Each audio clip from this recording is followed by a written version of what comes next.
A Christmas time land clearing freeze, deaths in the family, and so much more means the last couple weeks have been pretty interesting. Yeah, there's been a very, very interesting, energetic field in our home.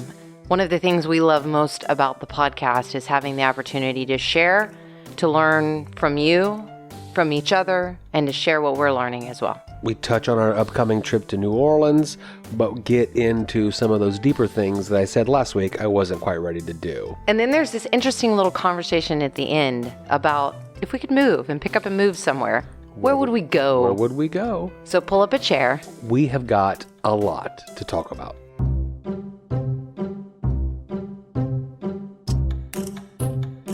We dropped into the farmer's market yesterday after the freeze. And the first table I went to was Jaime Bustos, because we've been talking gardening for 15 years now. Mm-hmm. Interestingly enough, you can tell where my thoughts, mind, and heart is, because the first thing I asked him wasn't about the freeze. He's so thin right now that I said, "You're thin. Are you well?" And he goes, "I believe so. I just had a bunch of screenings done, and I've been taking really good care of myself, and I think that I'm thin because I'm taking better care of myself." And we talked about the freeze, and then we talked about all this and that, and then I couldn't hold on to it anymore. I had made a post during the holiday season that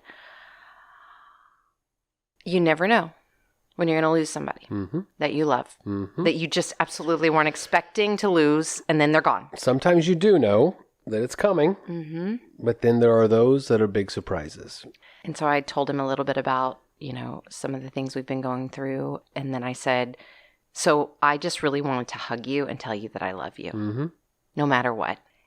And then I went around and couldn't help but doing that with everyone there. It was a hug parade at the farmer's market last night. Yeah. In case you weren't there, you missed it. Yeah. And don't worry, you won't miss it, because when I see you, I'm going to do the exact same thing. I'm going to hug you and I'm going to tell you that I love you. We typically try to open the show every week with something light and airy. But I mean, it hasn't been a light and airy couple of weeks. Right into it. My mother passed. We talked about that for the first time really in depth 2 episodes ago. But that wasn't even the only big loss that happened in a very short period of time. Right.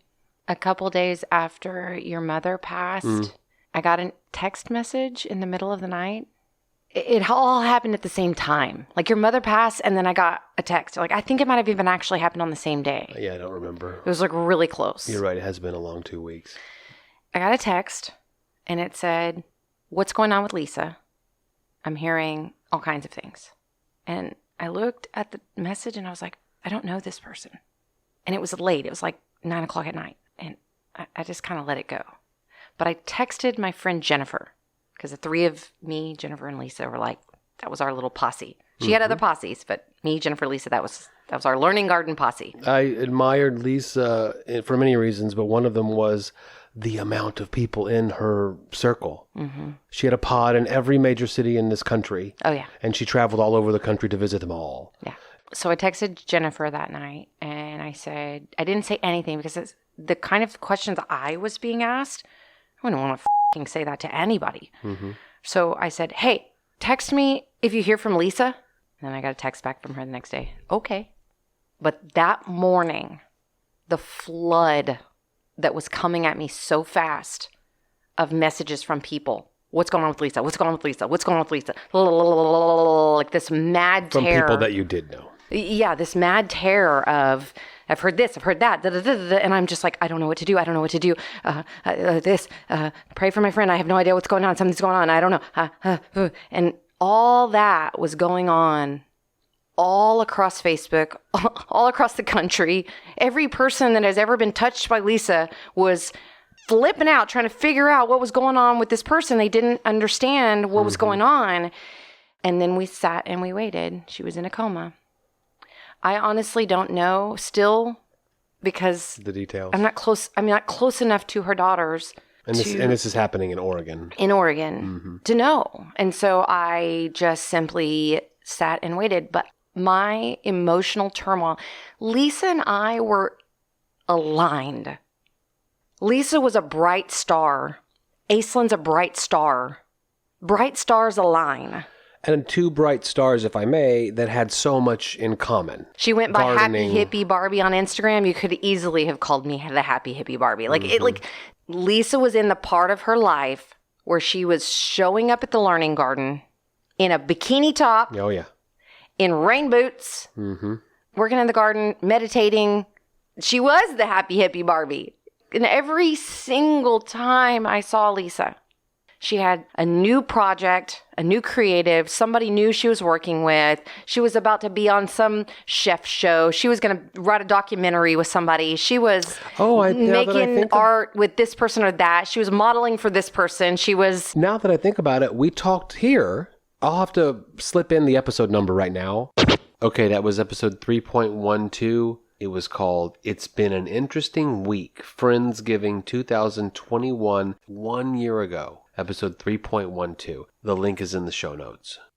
About our dinner with them? About the dinner that she co-hosted. Oh, yeah. That absolutely. was not cannabis infused, because that's not legal in Texas, but... It was cannabis infused, but based on what the legalization for Texas of that is. There you go, there you go. It's different in different states. And she was Gaia Goods. That was her business. I remember going to a holistic management institute meeting at someone's house, and she was the caterer. That's right. That was part of our connections in those early phases. I'm telling you, we had so much in common with her. In all of the interests at the dinner table that you hear every week, she was into. So I remember in the early days at the farmer's market, I think it was actually the La Retama year, which was like 2013. Okay. This little pixie with short blonde pixie hair, the craziest, coolest outfit, fur high-heeled boots, came skipping, literally. If you knew Lisa, you know what I mean. Skipping around and chit-chatting and buying carrots and da-da-da and doing her thing and meeting everybody. And I literally went, and I'm kind of like this. Who is you? That? And how do I get to know you? That's because right. you're like one of me kind of people. Yeah. That was my first meeting. And then one day she was having a really hard day on the internet. And that was Lisa. Lisa was very public with her emotions. She was public with her joy, and she was public with her depression. And she was having a bad day. And I didn't live on the farm yet, but I would come out here to the farm to help out with this or that, or to, I don't know, feed the dogs, or, something like that. And I was headed out here. There wasn't anybody else out here that day.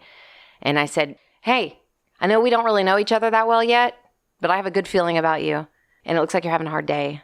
Do you want to jump in the car with me and ride out to my family's farm in Taft? We've got donkeys out there and some pigs, and come out there with me. If you knew Lisa at all, you know the answer is yes. That's an adventure, sure. Yeah. And she tells that, she told that story. She would point to me in a crowd of people and say, that woman saved me one day. That she holds on to that memory, that woman saved me one day. And I've been there, Needing savior. And so that day, we stood at the fence line back there where the gate is. Same gate, same fence, Stood at the fence line. And we looked at the donkeys, and we fed the donkeys, and we pet the pigs. And she had her camera out, of course. She was probably doing a live. Who knows what she was doing. I think it was probably before live streaming, really. But she might have still already been on the cutting edge of that.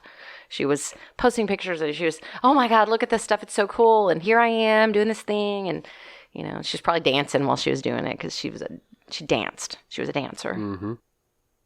And during that time, whenever I was processing what was going on with her, not knowing anything about what was going to be the end result or what was going on with her actually, like physically there, I'm not there, I don't know. I stood at the fence line and I looked out at our pasture, and there's 2 sheep out there, and there's the pigs, and there's the longhorns. And I thought to myself, Lisa put her love down on this community, the Coastal Bend. She came to the learning garden when the learning garden was in its ugliest, most weediest, most awful beginning stages. And she meditated every time she came out there. And when she was here, she was like, I can see what you're doing here, Aislinn. And I was like, I don't even know what I'm doing here. And she goes, I can see what you're doing here, Aislinn. So that was a 1-2 punch. It was a lot to lose my friend. You may not know Lisa, but over on our Facebook page, around about the week that this comes out, we'll post a link. This, an unexpected death. Sometimes you're not fully prepared for that. Oh, this was so unexpected. This woman exuded health and healthy lifestyle, and this is not, exactly what you would expect to have occurred. So her daughters have created a GoFundMe to help with final expenses and memorial expenses. Because if you guys can imagine, her daughters flew to Oregon, because they don't all live in Oregon. They live all over the place. They flew to Oregon and they sat at her bedside for a couple weeks. Please contribute to that. That would be very, very nice. It would be a huge help to those young women that are grieving the loss of their mother and also having to move on with their day each day. And the loss of your mother and moving on with your day each day, what comes with that. In terms of the financial part of it, that might not have ever been an issue as it relates to what you're dealing with, but you're dealing with all the other thing that comes with losing a parent. Well, I'm prepared this week in a way that I wasn't last week to kind of get into a little bit of it. But before we do, we are soup building a soup right now, like literally right now. And I've been... It's so good. I tasted it. It's not the first soup of the last week and a half or so. The freeze equals soups. You hadn't looked out at what was underneath the sheets that we'd laid out before the freeze. You had a chance to get out into the garden for a few days now. Yeah. Today it was like 70 degrees, back to normal. Yeah. What does it look like out there besides bags and bags of produce in our refrigerator that I know need to be eaten? Well, they're going out. The bags of produce are going to my customers. We're getting them eaten. We're getting all that stuff done. But that's it. I mean, that's pretty much it for a few weeks because it was a hard hit. There's no doubt about it. There are some things alive out there because I said last week we're in observation. Now we're taking the sheets off. Now we can see the green that's still there. Annual production needs to be protected differently than perennial production. Perennials are the plants that you want to stay alive, and all that needs to stay alive of a perennial plant is the root. Everything else can die, but you have to go through the winter before you start chopping on that plant. Otherwise, you might destroy even the root. You might make the plant sick.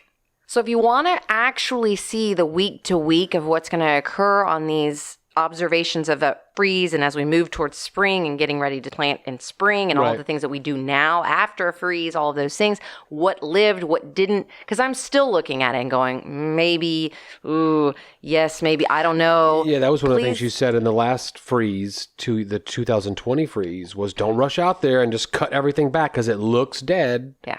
You got to keep an eye on it. It's still moist. It's still mushy. You can't cut that stuff when it's mushy. Don't cut it when it's mushy. But please Please go over to my Aislinn Campbell Facebook business page. Check out the Sunday lives that I do. I did a Sunday live before the freeze. I did a Sunday live after the freeze. And the Sunday lives will come where you will get to see each week what's happening. So if you're a gardener or you're a homesteader or you're just curious about what does this type of thing look like from a scientific experiment perspective. I told Tommy the other day when we were out there looking around, you know what I love most about gardening? Honestly, it's not the produce. It's not even the health benefits of the produce and doing it and all of that. There's the sanctuary element that I always talk about having a space to go and wellness and grounding and all of that. But it is the experiment. I love the experiment of gardening. I love the observation, the science, the digging in and learning from what we experience. But there's an emotional investment, though, because the day that the freeze was rolling in, we felt the first winds at 4:30. By 7 o'clock p.m., it was down to 40, and you freaked out. It's kind of like a death. Had an anxiety moment of... You watch the weather, and then you watch the weather and you go, we are about to be under 25 degrees for like more than 48 hours. A really long time. These plants can't handle that because it was 70 degrees a few days ago. The way scientifically plants move water into their roots and into their plants and how... If you're watering them and you cover the leaves with ice. I mean, there's just all kinds of different ways that why did this plant live and this one died? Well, it's because it was in the center of the garden. That's where you left There's a 2-degree difference. Yes. Who knows? Absolutely. Right. I will tell you that the biggest thing I've learned already And again, like I said, go over to my Sunday Lives, come over there and hang out with me and check this out and look at my observations and be in the science experiment with me. But I can tell you already one thing I learned. Before next freeze season, agricultural frost cloth, ready to roll out and lay it in place on every row, but also being very clear and prepared. That garden up there in the front is not going to have anything planted on it. I'm not saying this for sure, but like the idea is that one's not going to have anything planted on it that I am concerned about freezing. So I may plant all my green beans and squash and stuff up there because I don't care that stuff dies because I planted it. It was short. It grew short. It grew fast and it produced a bunch of food. Green beans, squash, things like that. There's no massive investment to that. It gave me a lot of food very fast, but a tomato plant, a pepper plant, an eggplant, a broccoli plant, the timing of that, all of these things that it takes 100 days to grow these things. Right. So with 2 broken seasons, it melts my heart. Yeah. It's like, frick, all my tomato plants died, all my pepper plants, all my eggplants. And we know, but at the same time, we also have lived in ways down here where we've gone through a whole winter without that. Is it possible to remove the emotions out of it? In other words, yes. Okay, your tomato plants died, but you have a huge sack of green tomatoes, and I've already planned out what I'm going to do with these green tomatoes. Yes, and that was kind of how I was feeling about it. Like I knew I was going to lose the tomato plants, but I didn't want to lose the eggplants and the pepper plants. And I definitely didn't want to lose like the broccoli and the celery because of the and all investment of that you put into them. And the timing of all of that stuff. Right. And so, it's just looking at all that stuff and getting back into the return on investments. Like, we did a decent job of keeping stuff alive in the greenhouse. It's not perfect. Things died. It got too cold in there, colder than I wanted it to get. That was an experiment. That was a science experiment. I've got pepper plants, tomato plants, eggplants. The moment I'm ready to put them in the ground at the end of February, they're going to be ready to go and beautiful plants. Good. I've got lots more broccoli, cauliflower, all that kind of stuff that I can put out there. So tune in on Sunday. Hear more about what comes after the freeze. Oh, my Alexa's going off. This soup is ready. Hold on. All right, I'm tasting on air again, you guys. Okay, this is a beef stew meat. That's my favorite. Squash soup. How is it? I love the little bit of spiciness too. Yeah, that's your habanero salt. Ooh, and my carrots. Your carrots. What else? Oh, I'll give you the whole thing. Oh my God, this is so delicious. It really is. Beef soup is one of my favorite things to eat. I'm getting really good at soups in that I don't necessarily need a recipe every time. We did a chicken noodle soup right after the freeze because you had pulled in a bunch of squash, a bunch of carrots, a bunch of those items that you see in a chicken noodle soup, and I had the chicken. Talked about chicken noodle soup so many times, not going to do it today. This vegetable beef soup and the creamy summer tromboncino squash soup that I made just a few days ago. That was really good too. It's all kind of the same. You're putting your flavor vegetables, onion, celery, carrots, in first. Getting those softened. Then you're throwing in your meat, or you're throwing in your flavored vegetables, of course, but these are not the vegetables that you're sauteing for a length of time for flavor. In today's case, it was the 2 tromboncino squashes that you'd pulled out right before the freeze so that we could make sure that we used them and didn't lose them. But then you started pulling out bags of stuff. Yeah, because it was about to get that day. I mean, like, seriously, it shifted. I was like, no, we got to get everything. So when I didn't have a ton of celery, I used Swiss chard stalks for that. And then I cut up the Swiss chard to just add 2. You had a lot of parsley, so I used it. You had a lot of kale, so I used it. And it kind of just became a trash can soup of the things that we needed to use. Onion, celery, carrots up top, get those sizzled down, then add your beef, get that browned all the way around, then add your squash, everything else I just mentioned. The seasonings for this were paprika and Italian seasoning, but I kind of cheated on the Italian seasoning trying to use the fresh herbs that I had. And then add your stock. This one calls for a 14, 15 ounce can of diced tomatoes. Keep the juice in. That's what that tomato profile is. But the green beans that I made for Christmas, we made green beans and mashed potatoes, and you made a lovely salad. That was our Christmas contribution to the potluck. It was I agree. This year's Christmas food. It was so good. It's the best it's been in a couple of years. It was so good, and that's Everyone funny brought because their A game. Yeah, we were all shifting a little bit, and like everything was gluten free. There was a less cheese in everything, although there was cheese in everything. I did want to add in that I sat down to eat this food. I remember at Thanksgiving, there was a lot of people. It was definitely more chaos. I didn't eat a lot. I ate a little bit. I didn't eat a lot. This day, Christmas Day, that food was so enticing and delicious that I just made this ginormous plate of food and was like bragging about, oh my God, this food is so good. I'm going to clean my plate. And I did. I cleaned my plate. Yeah. And then my stomach, y'all, it's not just the overeating. Because I can eat a whole plate of food. You ate more than you're accustomed to eating. I don't even know if it's that, honestly. I ate some sourdough bread. I ate cheeses I don't know because there was cheese on the sweet potatoes. There was cheese in the cauliflower dish that my mom made. The possibilities. All of the possibilities were there. My stomach does this thing where it just pooches out. It turns into like somebody blew up a balloon with gas, you I look guess. A little bit pregnant.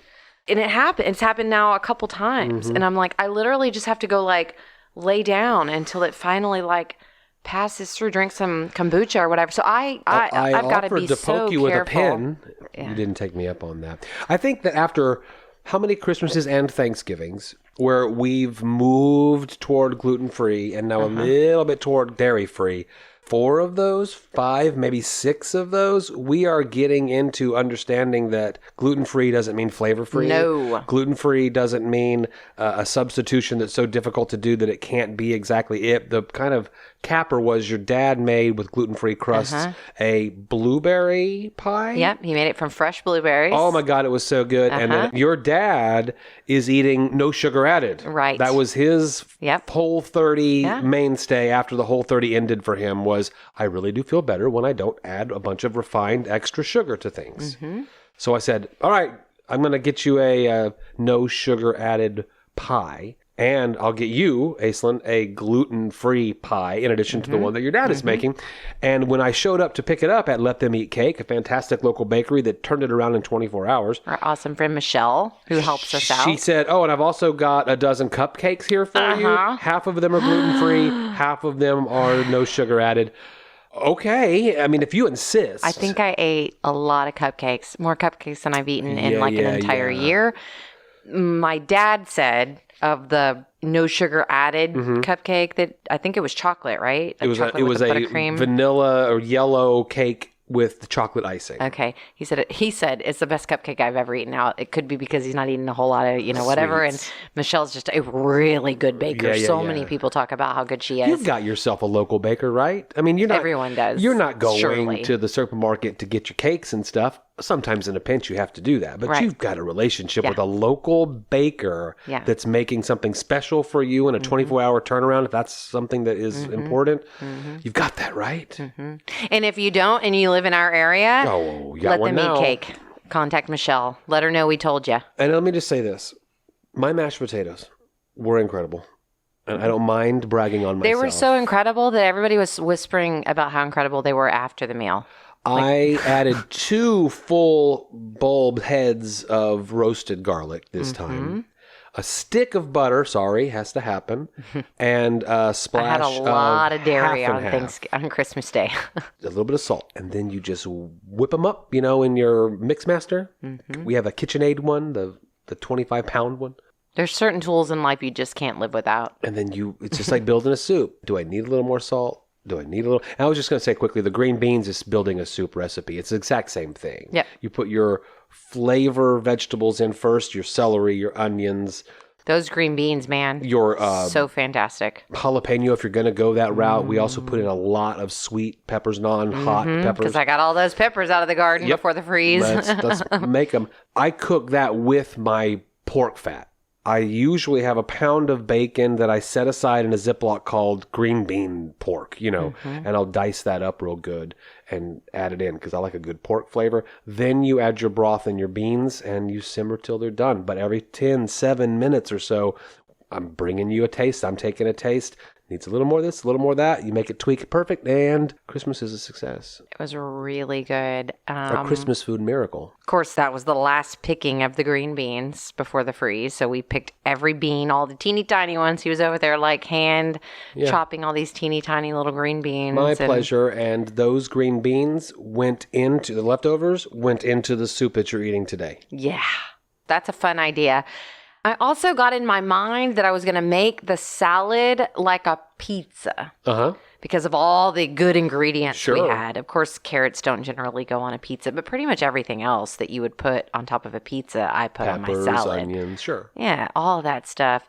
And just made it this beautiful array, and then sprinkled on top of it, again, because of the freeze, I made a huge batch of really hot pizza salt. Okay, yeah. Because I make the pizza salts, or I make salts. That's what I do with all my herbs. So I was in there in the kitchen whirring and cooking and doing my pizza salts, but I had all those habanero peppers. So I made a fire hot pizza salt, sprinkled that on top of the faux pizza salad. Right. And now we have that to go on all our delicious pizzas. Is it talking about food? Is it getting something off your chest that you've probably been collecting together in your mind? Is it when we get into a goofy... What's your favorite part of doing this podcast? My favorite part of sharing anything I share about my life is when it helps other people and they tell me that it's helping them. Like, even if the help is just, oh my God, you made me laugh. Or, oh my God, when you said the thing about the Baptists, I just nearly spit my coffee at the computer screen. You got upset with me about my comment on the Baptists. I didn't get upset. Well, I just simply said, oh, we probably just ran off everyone that is offended by the Baptist thing. We don't mean to offend or... I'm not trying to get away from you answering this question, but the amount of people that have reached out to you and to me and interaction on all of our social media is much larger after the talk we had about my mom. And the system and going through it and dealing with it and how people process it being and not fully talking prepared. about... Yeah. If you've got kids, make sure all your documents are in order and that you're having that piece of it has garnered so much reaction. And that's what I'm talking about. That's my favorite part of any content release that I do and that I've ever done. And that is, I do it from a place, I share my pain, I share my stories, I share my anger, I share my love, I share all of those things because I want to connect with someone else that might be dealing with it. And I think that it takes brave souls to get on a microphone and tell the good and the worst of who they are and what they're dealing with. Do you look for the same kind of thing in a podcast or YouTube video yourself, trying to be on the receiving end of someone else giving you, what did you call it, help? I guess wisdom? I do. I mean, I wouldn't listen to any what I would call traditional podcasts. I listen to YouTube, and some of them are podcasts. They're just put up on YouTube. But yeah, I mean, I'm looking for people that are speaking about the things that they're dealing with. I often, though, am listening to like renowned philosophers, modern day renowned philosophers. Yes, I was about to say I'm listening for someone to share something with me that will help me. But my thing that I'm looking for is teach me how to say the things that I have in my mind that are similar to what these other philosophers and scientists and whomever I'm sharing the messages, farmers, agricultural specialists, whatever. They're teaching me some things that I've not known before or giving me some things to think about, certainly. But a huge part of what I'm picking up from them is how do I communicate the message the way you do so that people can receive these good messages. You're transmitting a message that seems to be popular. I would love to learn how to do it to where more people even get the message. Yes. One of the philosophers that I've been really listening to recently, and I think I mentioned him last week, so I'm sure he'll be coming up again, is Daniel Schmachtenberger. What I love about the way he talks, he looks at things the same way I do, from the same kind of like Course in Miracles, libertarian, outsider perspective. He was a homeschooled kid. Yeah. You know, he has an outside perspective. I wasn't a homeschooled kid, but I have an outside perspective. Right.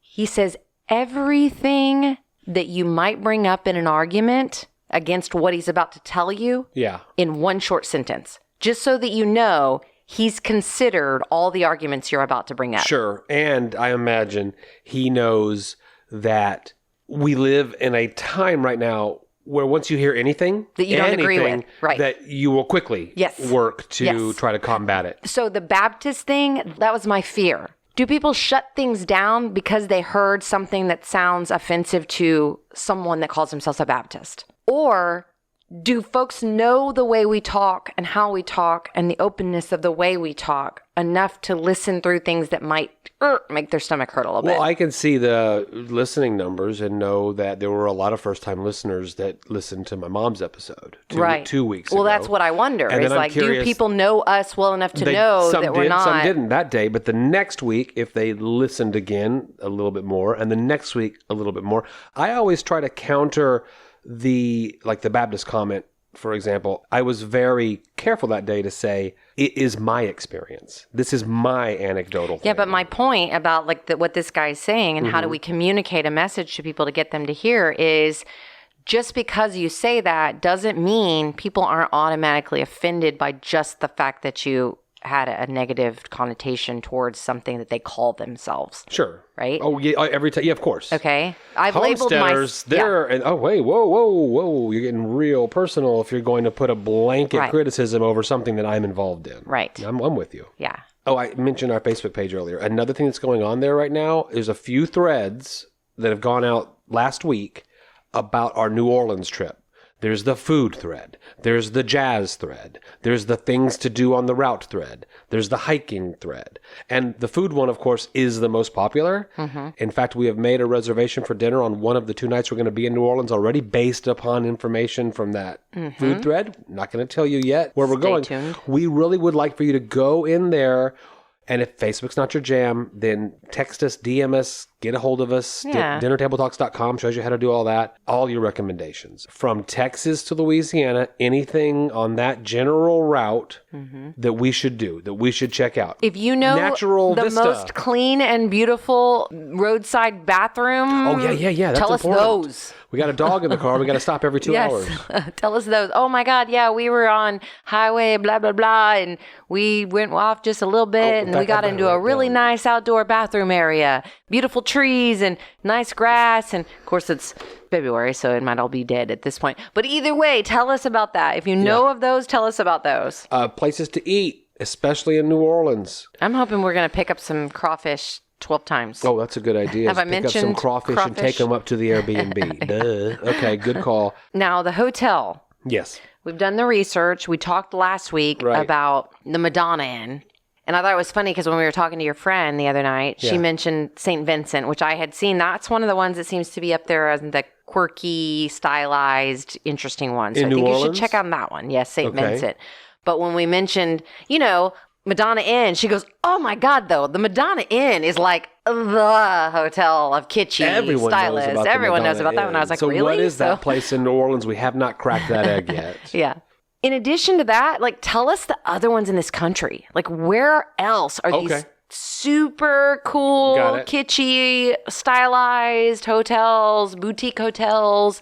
It's not just about the expense. It's about the dynamics, the vitality, the life that's in that hotel. The out of the ordinary of it. There you go. The beauty of it. I love style so much. I'm with you.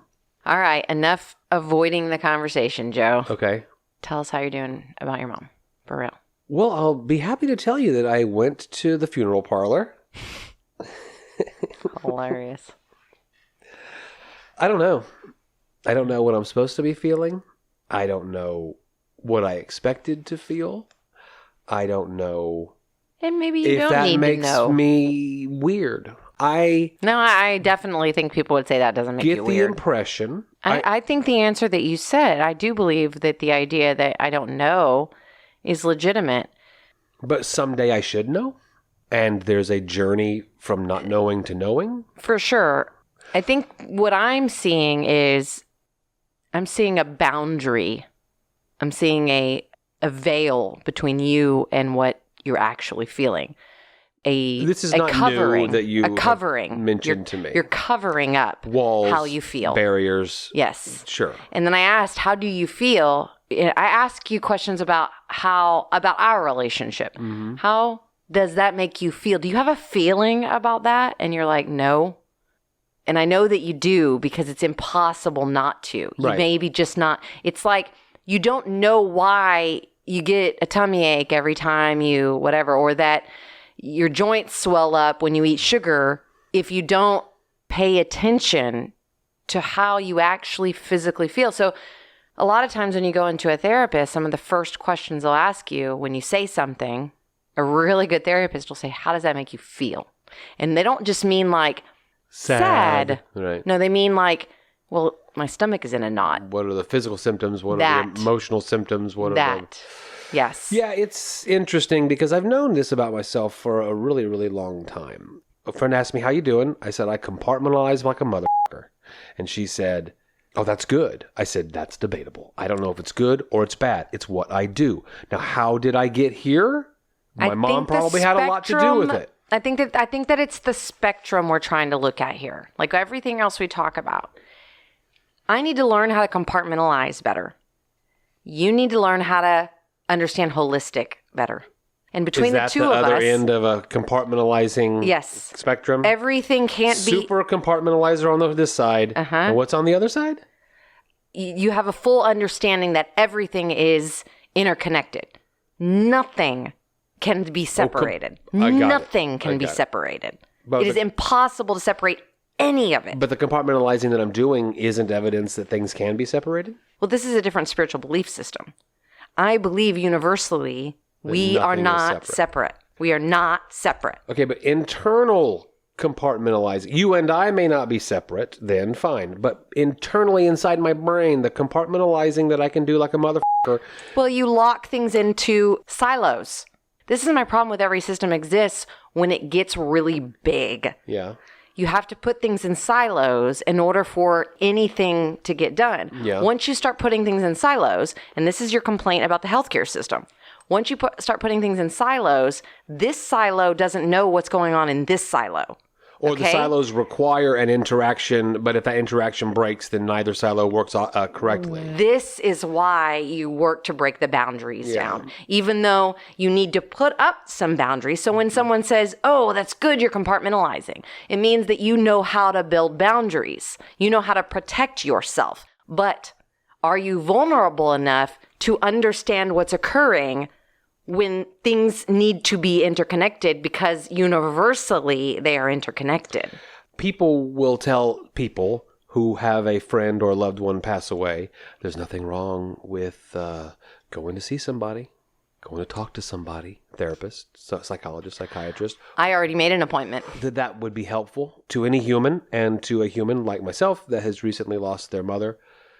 But I don't think that I'm going to be able to answer quickly the questions that are going to come at the very beginning. How does that make you feel? I will have a problem answering that question. It's the therapist's job to help you know how to answer that question. I completely understand, and I think that, am I dealing with intense grief? I think you're dealing with wounding. Am I dealing with intense depression? I think I'm dealing with slight depression right now. Mm-hmm. My sleep schedule kind of tells me that I'm dealing with some slight depression. Is it about my mother? Is it about other things? I don't know. So I think that could be helpful. Well, both of your parents have passed in the last 2 years. Yeah. You are 50 years old. Amazingly 50, yes. Our children are leaving. That is the truth. We have moved. We have made such a massive shift in our life that you're in a different field than you were in a few months ago or a few years ago. You were literally in a different field, energetic field. I did see a therapist kind of recently, and when he learned that my daughter was interested in musical theater, 20 minutes of each 50-minute session became talking about that.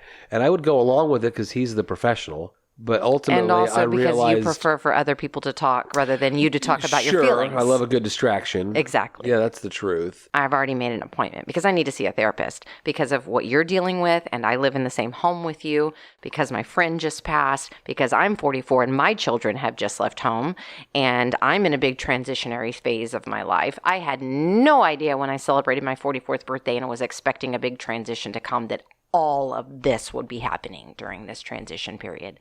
I need to see a therapist. And the funny thing about me, the challenging part about me and therapists, two things. One, when you're the kind of personality that I am, you know almost every therapist in town.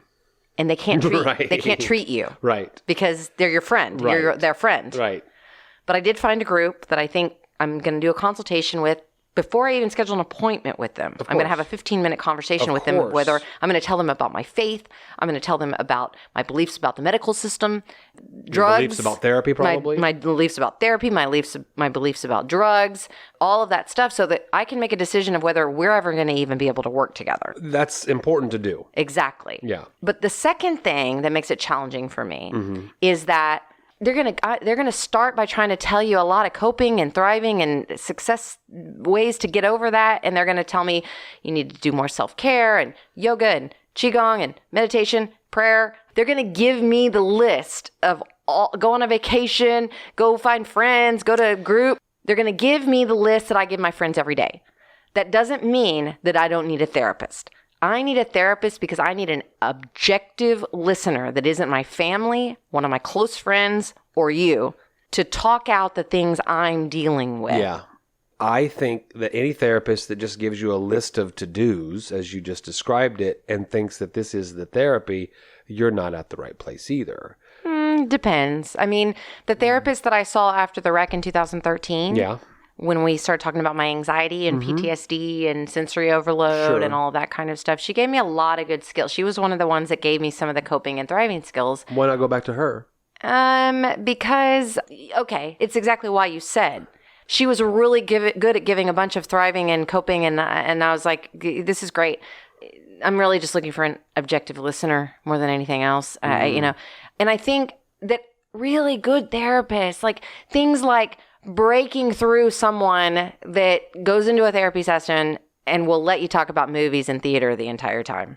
A good therapist knows that that's your distraction method, knows that they're not getting the real story, and tells you, hey, listen, you're wasting your time and money here today because you're not telling me anything at all. You're not telling me anything. I think that there's plenty more to talk about. I imagine, though, that I will give them a list of the things that I know myself before I get started. So I guess in this episode, I have committed to going to see a therapist, which I hadn't really said out loud prior to the episode. So I hope so. I've been asking you to go see a therapist for months now. That's my favorite part of the podcast, I suppose. What is? It not just helps other people from time to time, but you and I can come together and help ourselves. Let's bring this episode home with our random question of the week. How about a question about the death penalty? Oh, that sounds like a lot of fun. Now find us a fun one. All right. Here's a good one.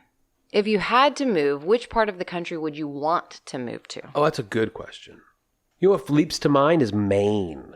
But then you got to deal with that winter. That's only because you've only seen Maine in the summertime. And those winters in Maine are brutal. Like to visit Maine. We have several friends that do that, actually. Weather-wise, you can't beat L.A., but I don't want to live in L.A. Freaking way. I would want to live near This is an LA. interesting question, because I want to know where you're going to live, and I want to know where I'm going to live, and is it going to be a place where we would live together? Well, I'm going to live wherever you live. And okay, go ahead, though. I'm not so nailed down to a There's place. Not a chance in hell I would move to California or Los Angeles. No, I don't. Exactly. But weather-wise, that would be ideal. If you haven't seen Babylon, go see Babylon. Babylon was incredible. It was a good movie, but it also reminded you that LA is like hell. Well, Hollywood in the 20s. Okay, so when you and Hunter go there to have your little vacation, yeah, you come home and tell me how you feel about LA. I told you how I felt at the beginning of the answer to the question. I wouldn't want to live in LA, but weather-wise, it's incredible. It's a great place to visit. But there's probably a area near LA, you and I saw many of them, that would be lovely places to live. Sure. Santa Barbara. But I don't want to live in that government. I don't want to live in that state. You're right. Okay. Does Texas have any... I love Texas. Does Texas have any place that has the seasons? But I don't want to live up in Dallas or North Texas. Okay, here's what I want. I have a quick answer, and I want a house. You're going to want to go there with me. I want a house here. I want a house in Maine. I want a house in Colorado. And I want a house in the Northwest. Go ahead. The Carolinas. Either South Carolina or North Carolina. They have seasons? Oh, totally. Yeah. It's and they get agriculture. They grow there. They have beaches there. Everything. Yeah, you and your mom went when there was a pop in the pandemic where travel began again, and then I think it's a southern state, so you got southern state rules. I always wanted to go there. We named our daughter Savannah because of a interest in the literature of that area. So you and I should definitely go check that out. Maybe take Savannah to Savannah. I would totally buy a second home or move to that eastern coast over there in the southern region. Well, I'm already buying 3 new homes, so let's just buy a 4th one. Okay, perfect.